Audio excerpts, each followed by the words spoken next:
Shalom, selamat pagi Bapak Ibu Saudara yang dikasihi Tuhan Yesus Kristus. Selamat berjumpa kembali dalam renungan pada pagi hari ini. Doa dan harapan saya saudara semua ada dalam keadaan yang baik, sehat, penuh sukacita, dan selalu berlimpah berkat Tuhan. Sebelum kita mendengarkan renungan firman Tuhan, mari kita siapkan hati dan berdoa. Kami datang kepadamu ya Bapa dalam hadirat-Mu yang kudus, mengucap syukur karena Tuhan Engkau sungguh sangat baik. Terima kasih untuk kesempatan baru di hari yang baru ini. Kami percaya Tuhan menyediakan kebaikan dan kemurahan bagi kami. Saat ini kami mau mendengar sabda firman-Mu. Urapi hamba-Mu dan urapi kami semua untuk mengerti akan kehendak-Mu dan taat melakukannya dalam hidup kami. Dalam nama Tuhan Yesus kami berdoa. Haleluya. Amin. Saudara yang dikasihi Tuhan, ayat renungan kita pada saat ini terdapat dalam Injil Lukas pasal 5 ayat 5-7. Tertulis demikian. Simon menjawab, "Guru, telah sepanjang malam kami bekerja keras dan kami tidak menangkap apa-apa. Tetapi karena Engkau menyuruhnya, aku akan menebarkan jala juga." Dan setelah mereka melakukannya, mereka menangkap sejumlah besar ikan, sehingga jala mereka mulai koyak. Lalu mereka memberi isyarat kepada teman-temannya di perahu yang lain, supaya mereka datang membantunya. Dan mereka itu datang, lalu mereka bersama-sama mengisi kedua perahu itu dengan ikan hingga hampir tenggelam.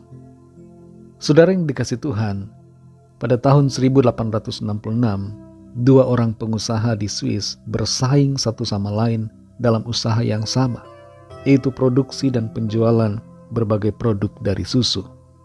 Tapi di tahun 1905, ketika kedua pengusaha ini telah meninggal, dua perusahaan mereka merger atau bergabung menjadi satu perusahaan yang diberi nama Nestle.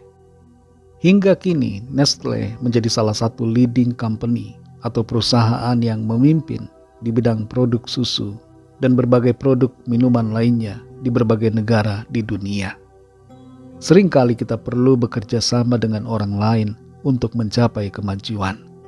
Ada kalanya memang kita bisa sendiri, tapi tidak jarang kita sangat memerlukan orang lain agar sama-sama maju dan mengalami pencapaian yang baik. Kita perhatikan dalam Lukas 5, khusus ayat 6 dan 7. Di situ tertulis, dan setelah mereka melakukannya, mereka menangkap sejumlah besar ikan, sehingga jala mereka mulai koyak. Lalu mereka memberi isyarat kepada teman-temannya di perahu yang lain, supaya mereka datang membantunya. Dan mereka itu datang, lalu mereka bersama-sama mengisi kedua perahu itu dengan ikan, hingga hampir tenggelam. Tuhan Yesus menyuruh Petrus untuk menebarkan jalannya, meskipun sudah semalam-malaman Petrus dan teman-temannya telah berusaha mencari ikan, tapi tidak mendapatkan seekor pun. Nampaknya Petrus enggan menuruti dan sempat berargumen sedikit, tapi akhirnya ia menebarkan jala juga.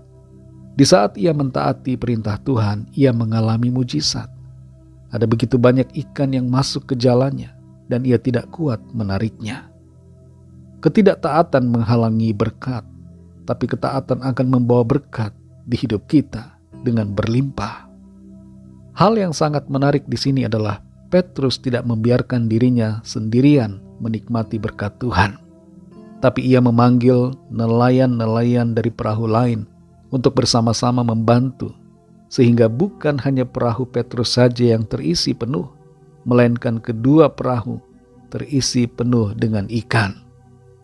Petrus bisa saja bersikap egois dan tidak mau membagikan tangkapannya. Bisa saja ia tidak mau bekerja sama dan membiarkan kehilangan sebagian ikan supaya orang lain tidak mendapatkan. Tapi Petrus tidak bersikap demikian. Ia dengan rela dan sukacita mengajak bekerja sama orang-orang lain demi kebaikan dan kemajuan bersama.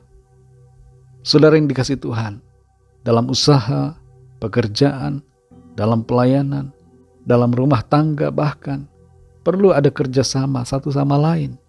dengan sesama kita yang berusaha atau bekerja di bidang yang sama ataupun yang berbeda.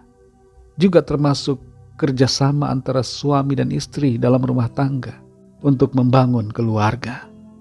Ada banyak suami dan istri yang tidak bisa bekerja sama dan tanpa sadar sedang menghancurkan rumah tangganya. Tanpa kerjasama, seringkali banyak hal yang tidak akan berhasil. Sadari bahwa kita perlu orang lain. Karena itu jadilah rendah hati, jangan egois, dan bekerja sama untuk saling menghidupkan. Mari kita berdoa. Kami bersyukur Tuhan untuk firman-Mu yang sudah kami dengar, firman-Mu yang mengajar kami menjadi pribadi yang tidak memikirkan diri sendiri, tidak egois, tapi juga memikirkan orang-orang lain di sekeliling kami. Mau bekerja sama, saling menghidupkan, saling membangun, saling menolong untuk mencapai pencapaian yang baik, yang berguna dan bermanfaat bagi diri kami dan juga sesama kami. Mampukan kami Tuhan untuk bertindak seturut dengan kehendak-Mu, sehingga hidup kami bukan hanya berguna bagi diri kami sendiri. Berkat yang Tuhan limpahkan tidak hanya untuk kami nikmati sendirian, tapi juga bermanfaat bagi orang-orang lain di sekitar kami. Berkati setiap kami dalam keluarga, dalam rumah tangga, supaya kami juga dapat bekerja sama dengan pasangan hidup yang Tuhan anugerahkan bagi kami. Kami juga dapat bekerja sama dengan orang-orang dalam keluarga kami, dengan saudara-saudara, dengan anak-anak, dengan orang tua, saling bekerja sama dan saling membangun untuk kebaikan. Terima kasih untuk firman-Mu Tuhan. Pimpin kami terus ya Roh Kudus, untuk kami melangkah di dalam kehendak dan rencana Tuhan. Berkati kami Tuhan di sepanjang hari ini dalam segala tugas-tugas dan segala macam tanggung jawab yang harus kami kerjakan. Dalam studi, dalam pekerjaan, dalam usaha, dalam pelayanan, dimanapun kami berada. Di rumah, di luar rumah, dalam perjalanan, dimanapun. Biarlah Tuhan menolong dan menyertai kami, sehingga apa yang kami lakukan berhasil dan beruntung oleh berkat kemurahan Tuhan. Kami menyerahkan setiap pergumulan kami masing-masing.